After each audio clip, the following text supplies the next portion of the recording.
Vous vous êtes dit que vendre de l'IA serait facile, moi aussi. J'ai signé plusieurs contrats dans une dizaine de secteurs différents, à plusieurs milliers d'euros chacun, mais franchement, c'était une galère et j'aurais vraiment aimé savoir comment faire plus intelligemment.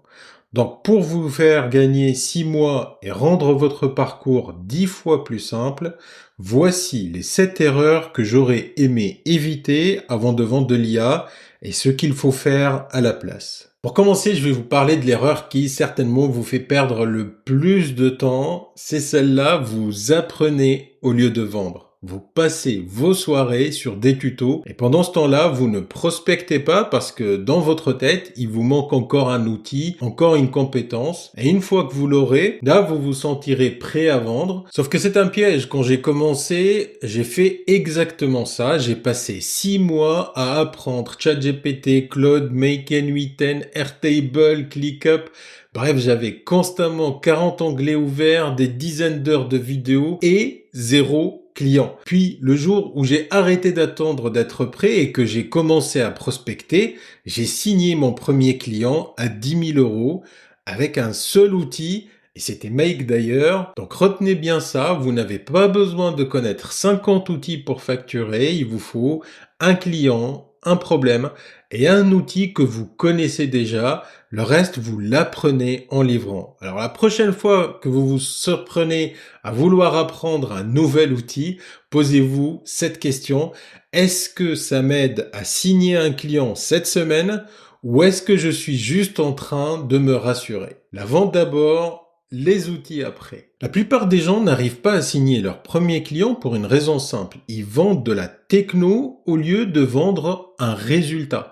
Ils parlent d'agent IA, de RAG, de workflow et de prompt, de stack, bref. Et c'est exactement ce qui tue la vente. Je me souviens d'un de mes premiers appels découvertes avec un dirigeant. Pendant 30 minutes, j'ai déroulé la solution que j'imaginais parfaite pour lui, les outils, les prompts, les intégrations, le LLM. J'étais fier et à la fin, il m'a juste dit « Ok, mais concrètement, ça change quoi pour moi ?» La douche froide, c'est là que j'ai compris, je vendais ma technique, pas le résultat que lui attendait. Depuis, j'utilise une approche que j'appelle l'anatomie d'un business pour diagnostiquer avant de proposer une solution.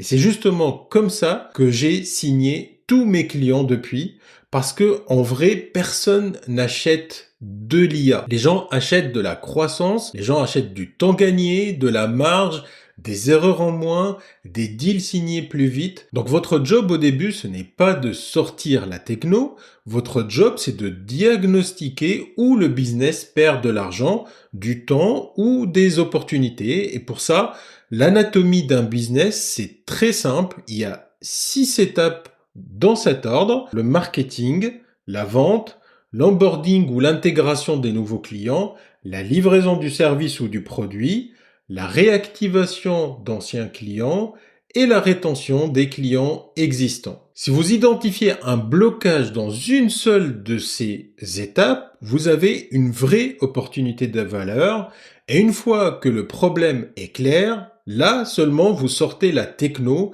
La techno, c'est le comment le client achète le pourquoi et le résultat. Celle-ci, c'est sûrement la plus contre-intuitive. Si vous acceptez n'importe quel client pour n'importe quel service, vous pouvez ruiner votre business. Parce que dire oui à tout, ça donne l'impression d'avancer, mais en réalité, vous vous fabriquez un job impossible à scaler. En 2021, j'ai lancé un business dans le SEO et à ce moment-là, je disais oui à tout. Un client voulait refaire son site web, pas de problème. Un autre avait besoin d'un logo, pourquoi pas.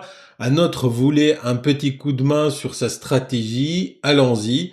Résultat, à chaque mission, je repartais de zéro. Aucune ressource réutilisable, aucun positionnement clair, aucune autorité sur un marché précis. C'était intenable. Et le pire, c'est que mes clients ne me recommandaient pas parce qu'ils étaient mécontents, mais parce que j'étais le prestataire générique qui fait un peu tout. Donc dans leur tête, je le recommande à qui? Et pourquoi exactement? Quand j'ai démarré mon service IA, j'ai fait l'inverse. Je me suis niché sur un seul service, l'automatisation IA pour des clients B2B. Avec le recul, j'aurais même dû nicher encore plus bas. J'y reviens dans une seconde. Mais rien que ça, l'impact a été immédiat. Mes leads qualifiés ont triplé et j'ai gagné en autorité. Et oui, c'est contre-intuitif, mais c'est vrai. Un client à qui vous dites non vous respecte davantage qu'un client auquel vous dites oui à tout. Parce que vous montrez que vous avez une ligne, un focus et une expertise. Aujourd'hui, je conseille aux membres de l'accélérateur IA de se nicher sur un de ces deux axes-là. Option 1, vertical, un type de client, un seul type de client, et vous pouvez ensuite proposer plusieurs services. Exemple, les agences SEO. Option 2, horizontale, un service, un seul service que vous vendez à plusieurs types de clients. Exemple, la prospection IA en B2B. Ce qui vous plante, c'est de rester généraliste sur les deux axes en même temps.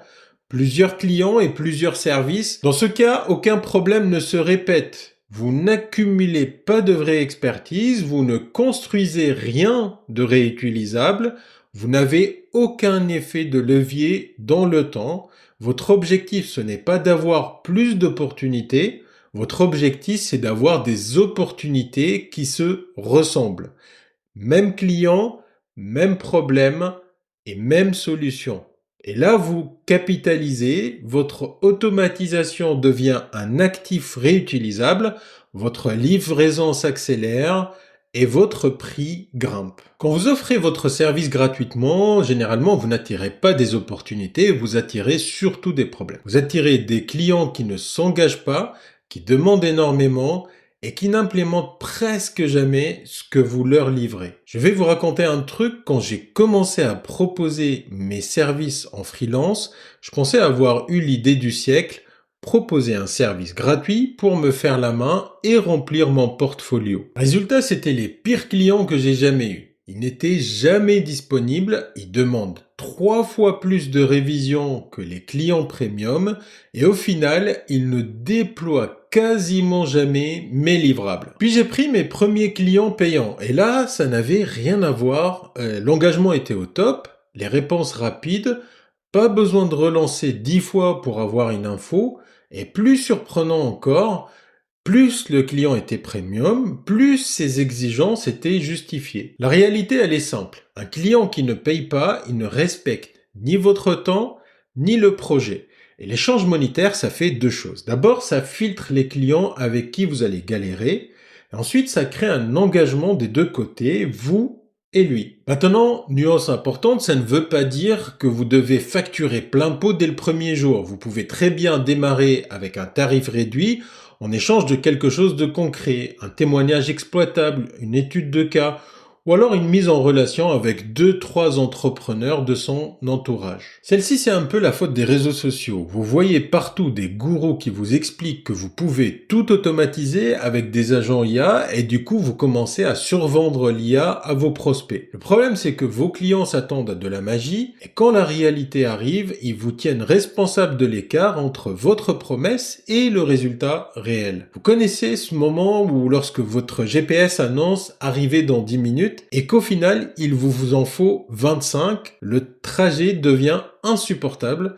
À l'inverse, si le GPS annonce 30 minutes et que vous arrivez en 20, vous êtes content, même trajet, deux ressentis totalement différents. C'est exactement ce que Disney applique dans ses parcs. Quand l'attente réelle est de 30 minutes, le panneau affiche 45, le visiteur fait la queue, passe plus vite que prévu et repart avec le sentiment d'avoir été chuchoté. La file n'a pas changé, c'est la promesse qui a changé. Quand vous survendez l'IA, vous faites l'inverse. Votre résultat peut être objectivement très bon.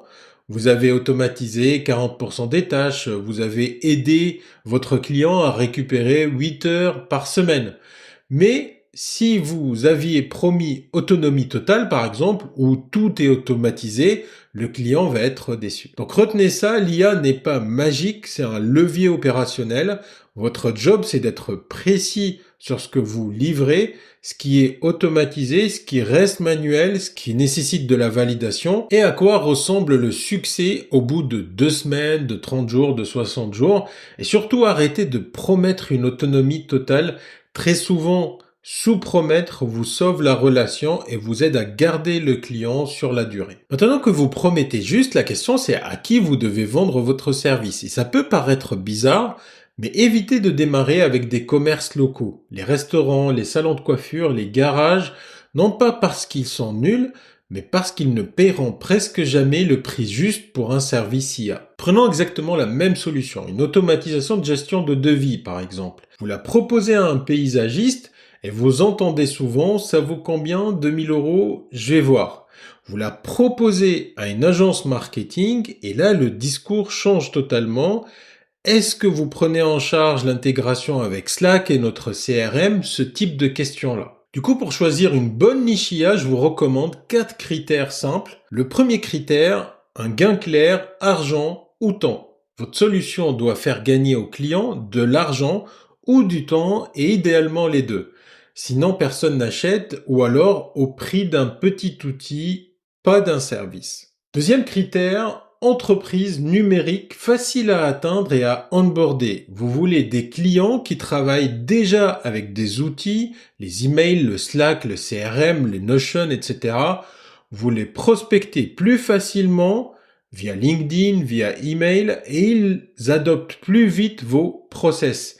Les business très physiques mettent souvent beaucoup plus de temps à intégrer un nouveau système. Troisième critère, un LTV supérieur à 1000 €. La LTV, c'est ce qu'un client rapporte à l'entreprise sur toute la durée de la relation. Si la LTV de leur propre client est inférieure à 1000 €, ça veut souvent dire une chose, même si votre prospect adore votre service, il aura du mal à vous payer correctement parce que son économie ne le permet pas. Quatrième critère, peu de contraintes de type réglementation et lourdeur. Évitez au démarrage les banques, les assurances, les hôpitaux, les organismes publics et les entreprises de plus de 1000 employés. Leur cycle de validation et de sécurité vont vous épuiser avant même d'avoir signé. Et c'est pour ça que les commerces locaux ratent souvent au démarrage sur les critères 2 et 3 en même temps. Ce n'est pas une question de bonne volonté, c'est mathématique, l'économie ne marche pas pour vous, même si vous pouvez sincèrement les aider. Celle-là, je la vois encore tout le temps. J'appelle ça la Builder Mania. Vous avez une idée qui vous semble géniale, vous passez des semaines, parfois des mois à construire, et au moment du lancement, vous découvrez que personne n'en veut. À mes débuts, j'ai fait exactement cette erreur. J'ai passé 6 mois à construire un site de petites annonces pour les étudiants. J'avais un design super propre, le site marchait nickel. Dans ma tête, c'était scalable à l'infini. Je le mets en ligne et là, rien, zéro visite, zéro vente pendant plusieurs mois.